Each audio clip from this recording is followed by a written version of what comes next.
Sip.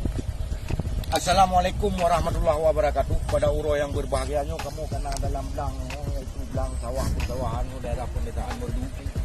Uronya yang berbahagia, kamu belum tuan akan membekah sabot narik majam menyangkut dengan belang. Karena kebekah menyahanali urung belang nanggro haru-hara. Maka olehnya penting datat buat mugo belang penting lagona. Sesuai dengan kebekah dalam narik majam, kenang tiblah temabu jari. Nyo temabu, kenang tikurung temabu rata, kenang 7 biji helam umang, kenang 5 rata penula, kenang lero si bapak, padi rampak au kenang ga. Ni hana mukum kebah kenang padi tenggong di kap lebana. Mi hana jiat nyo kebah kenang nejak jaju kenang 5 MAA.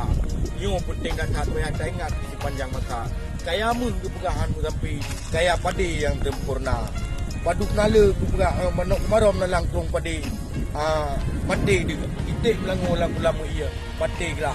Oleh karenanya hai dulu sekalian, nyo wajib dapat tuha nyan dan muda. Menyagat padi dari dalam lang. Kepegah tu dalam pekan gat wajah.